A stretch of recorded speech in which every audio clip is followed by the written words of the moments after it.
हमारे सिमर संदेश के चैनल पे उपस्थित हैं प्रसिद्ध लोकप्रिय अभिनेता सह गायक मनीष अनंत जी। सिमर संदेश के चैनल पे आपका बहुत बहुत स्वागत है। बहुत बहुत धन्यवाद सुमित जी, जो आपने मुझे इस चैनल पर बुलाया और मैं आज बहुत उत्साहित हूँ और काफ़ी मुझे प्रसन्नता हो रही है कि आज आप के माध्यम से हम जो भी हमारा जो व्यक्तिगत संदेश है आपके चैनल समाज दुनिया को लोगों के पास जाएगा। सबसे पहले मनीष जी, आपसे मेरा प्रश्न होगा, आप एक अभी सफल अभिनेता के साथ साथ सफल गायक हैं, युवाओं के लिए प्रेरणा स्रोत हैं। आपने क्या सोचा जहां आज डॉक्टर इंजीनियर बनने के लिए होड़ लग रही है, वहां आपने एक सिनेमाई दुनिया को चुना है? इसके पीछे क्या राज है? सुमित जी, मैं बताना चाहता हूँ कि डॉक्टर इंजीनियर सोचना क्या था, मैं खुद इंजीनियर हूँ ही, उसमें कोई वाह, दो मत वाली बात नहीं है। मैंने यहाँ आरपीएस इंजीनियरिंग कॉलेज पटना से बीटेक किया है। 10 बैच का मैं स्टूडेंट रह चुका हूँ और आज मैं पढ़ाई लिखाई के साथ साथ आज मैं गायकी एक्टिंग हर चीज़ कर रहा हूँ और आने वाले समय में एक अच्छे पद पर भी जाने की संभावना हमारी बनी हुई है। लेकिन इन सब चीज़ों को करते हुए मैं सिंगिंग में सिंगिंग क्या, इस भोजपुरी इंडस्ट्री में मैं 2013 से एक्टिव हूँ और 7 साल में मैंने बहुत सारी चीज़ों को एब्जॉर्ब किया, देखा। चूँकि मैं इस इंडस्ट्री में सबसे पहले लेखक बनने आया था, क्योंकि पढ़ाई लिखाई में मैं ठीक ठाक था। घर में भी मुझे काफ़ी प्रसन्नता मिलती थी जब लोग कहते थे कि पापा को लोग कहते थे कि आपका लड़का ऑफिसर बनेगा।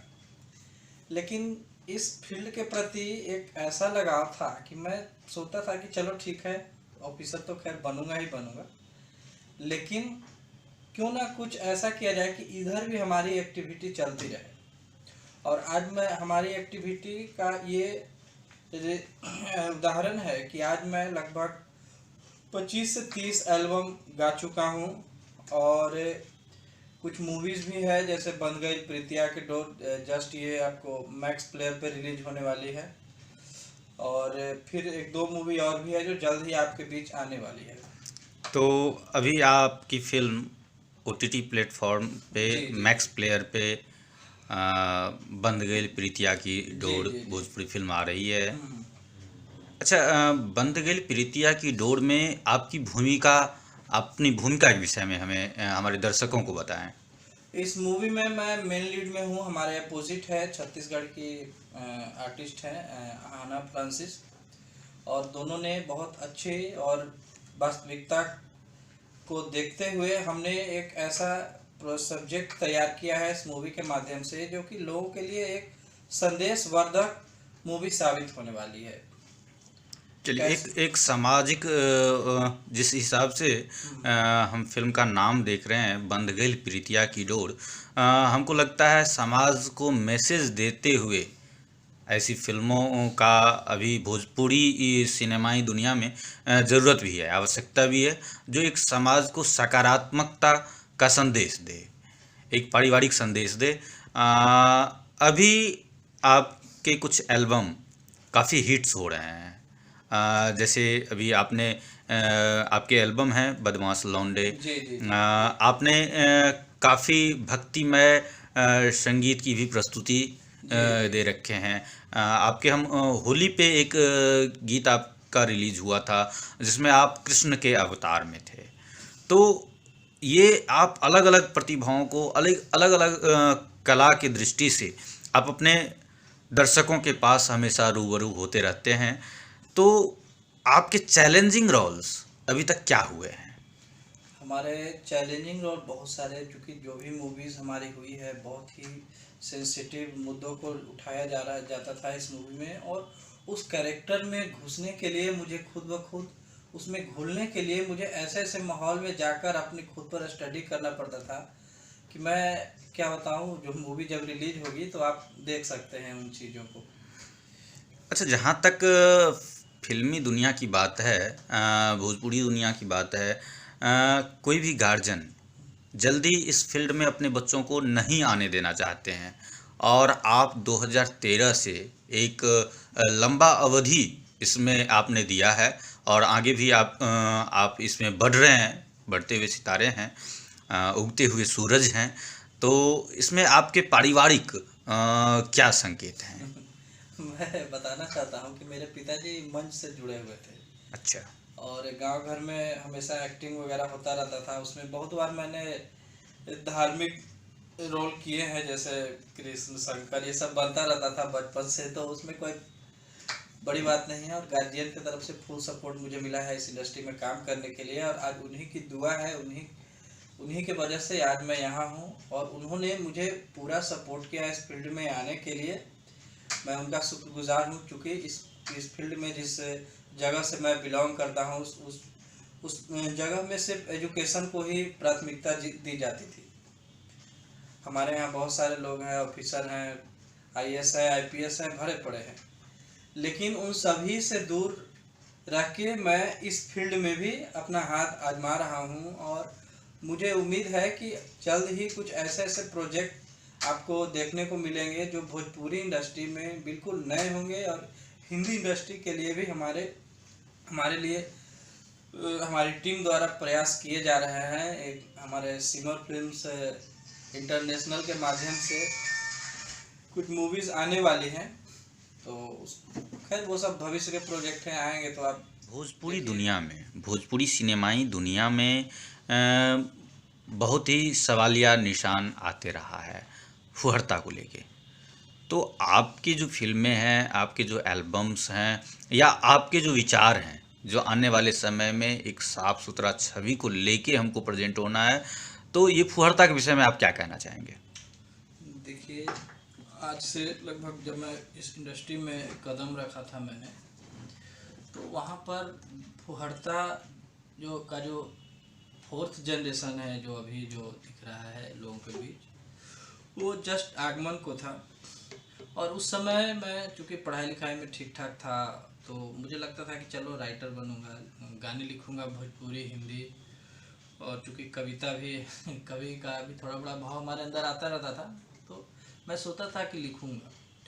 लेकिन हमारे साथ कुछ ऐसे सिंगर जुड़े जिनके लिए मैंने प्रयास किया कि लिखा जाए, और कुछ अच्छे अच्छे चीज़ों को मैंने दिया भी, लेकिन उन लोगों ने मुझसे फुहड़ता भरे शब्द लिखने को बोला, और मैं उन चीज़ों से परहेज करना चाहता था। मुझे अच्छा नहीं लगता था कि जब मेरी चीज़ें जो है लोग इस फुहड़ तरीके से सुनेंगे, तो मुझे अच्छा नहीं लगा, और मैंने बाइकआउट किया उस चीज़ को। और भोजपुरी गाने लिखने की जो एक्टिविटीज़ है उसको मैंने त्याग दिया। उसके बाद मैं सिंगिंग में हमारा कोई रुचि नहीं था शुरू से, आज भी नहीं है, लेकिन चलिए गा रहा हूँ। और ये ग्रुप का असर है, जो जिस ग्रुप के साथ मैं उठता था बैठता था, लगभग लोग सिंगर ही थे। तो मैंने भी सोचा कि चलो लोगों के बीच कुछ ऐसी चीज़ों को लाया जाए, कुछ डिफरेंस लाया जाए, क्योंकि मैं अगर इन लोगों को गीत लिख के दूंगा तो ये लोग मुझसे मांगेंगे कि आप लिख के दीजिए मुझे अश्लील गाने, जो कि समाज में, लेबर ग्रेड समाज में काफ़ी प्रचलित होते रहते हैं। और हमारे यहाँ निम्न वर्गीय जो गरीबी स्तर से नीचे वाले लोग हैं, गरीबी रेखा से नीचे जो रह रहे हैं, उनकी संख्या हमारे बिहार में, यूपी में सबसे ज़्यादा है। और ग्रामीण क्षेत्रों में खासकर इसी टाइप के गानों की मांग होती है, और मुझे बहुत थोड़ा भी अच्छा नहीं लगता था। मैं जब पहली बार 2016-17-15-16 में फर्स्ट गाना मेरा रिलीज हुआ, तो उस समय एक दो गाने हमारे उस टाइप से आए, लेकिन हमारे चित पर वो गाने नहीं चढ़ पाए, और मैंने उस चीज़ को बाइकआउट किया, और उसके बाद फिर अच्छे सब्जेक्ट, अच्छे प्रोजेक्ट की ओर कदम बढ़ाया। और जो भी हमारे गाने आएंगे वो सुनने देखने लायक होंगे, समाज में बैठ के सुन सकते हैं, देख सकते हैं। लेकिन एक दिन मुझे अफसोस उस दिन हुआ कि कोई म्यूज़िक चैनल है, धुन म्यूजिक या कुछ इसी टाइप का नाम है, उन्होंने एक बच्चे को लाकर एक बतौर इंटरव्यू लेकर, जिस तरह सुमित जी हमारा इंटरव्यू ले रहे हैं, बच्चे का इंटरव्यू लेकर, और उन्होंने एक ऐसे सिंगर का नाम लिया, मैं उस सिंगर का नाम नहीं लेना चाहता हूँ, लेकिन उस बच्चे का नाम लेकर कि मैं बतौर एक पोस्टर बना के और शेयर किया गया उस चैनल के माध्यम से कि मैं ये सिंगर जैसा बनना चाहता हूँ। अच्छा। ये बच्चा जो है इस गायक को अपना आदर्श मानता है, लेकिन अपने भोजपुरी समाज में इस गायक से गंदा आज तक कोई गाना गाया नहीं था। तो ऐसे चैनलों को क्या कहा जाए, अपने कुछ व्यूअर्स, कुछ सब्सक्राइबर को पाने के लिए ये छोटे छोटे बच्चों को एक अजीब टाइप के, एक नेक्स्ट लेवल का, एक बहुत ही मतलब अपना सिंपैथी बटोरना चाहते हैं। हाँ, सिर्फ सिंपैथी बटोरना चाहते हैं। लेकिन उस बच्चे के दिमाग में क्या घुसेगा कि ऐसे गायक जो जिनकी पहचान ही अश्लीलता से हुई है, और उस सब गायक को आगे लाके और बोला जाता है कि मैं इस गायक को अपना आदर्श मानता हूँ। और सोचिए कि वो सिंगर जो अश्लीलता से ही प्रचलित है, उस सिंगर को वो बच्चा अगर अपना आदर्श मानेगा, जी बिल्कुल बिल्कुल, तो भोजपुरी समाज कहाँ जाएगा। जी बिल्कुल, बहुत ही अच्छा आपकी जो सोच है और आपके जो क्रियाकलाप हैं, जो आपने जैसे बंध गइल प्रीतिया की डोर जैसे सब्जेक्ट पे आपने काम किया है, आप उसमें लीड में आ रहे हैं। आपने अनेकों भूमिकाएं निभाए हैं एल्बमों में भी, और एक साफ सुथरा छवि आप अपने दर्शकों को दिखाते रहे हैं।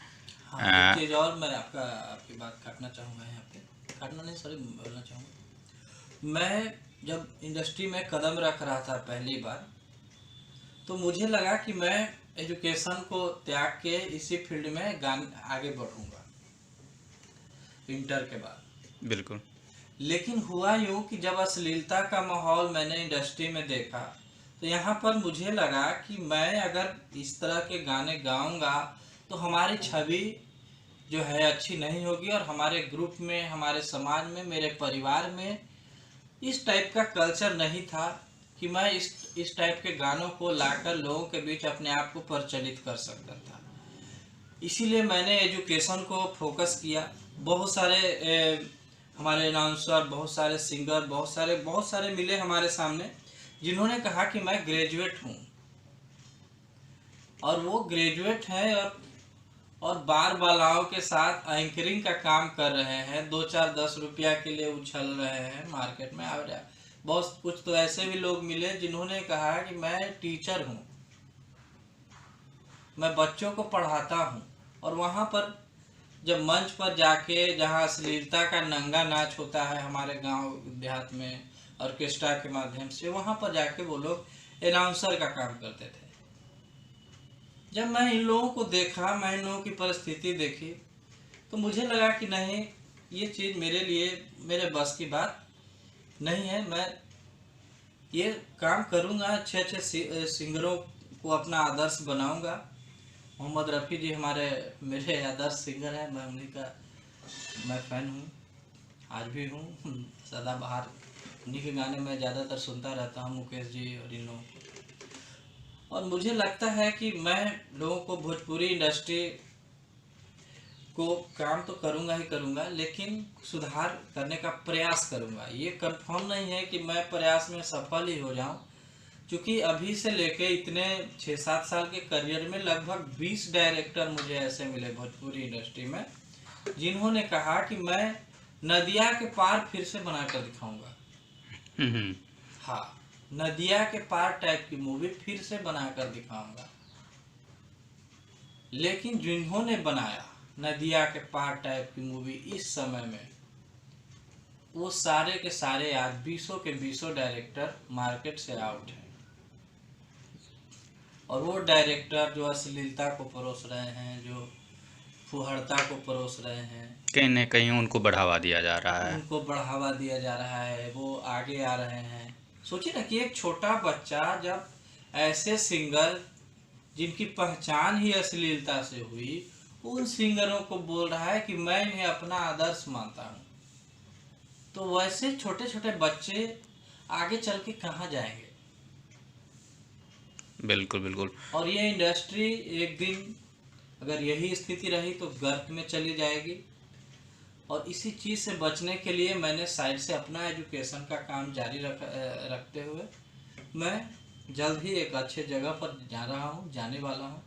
लेकिन फिर भी साथ में मैं ये काम करता रहूँगा। इसके लिए मैं प्रतिबद्ध हूँ। मैं लड़ता रहूँगा अश्लीलता को रोकने के लिए, काम अच्छे अच्छे प्रोजेक्ट देता रहूँगा। जो लोग हमारे साथ जुड़ेंगे उनको मैं ये समझाऊँगा कि इन चीज़ों को आगे परोस के आप समाज का कुछ भला नहीं कर रहे हैं। समाज में एक विकृति पैदा कर रहे हैं, मानसिक तनाव पैदा कर रहे हैं, जो आपके लिए, पूरे समाज के लिए बहुत ही गलत है। और एक गलत धारा की ओर हमारा समाज बढ़ रहा है। बहुत बहुत धन्यवाद आपके सिमर संदेश के लिए, के दर्शकों के लिए आपने जो एक अच्छा संदेश दिया है। आपका भविष्य उज्जवल हो, उसकी शुभकामनाओं के साथ आपका बहुत बहुत धन्यवाद।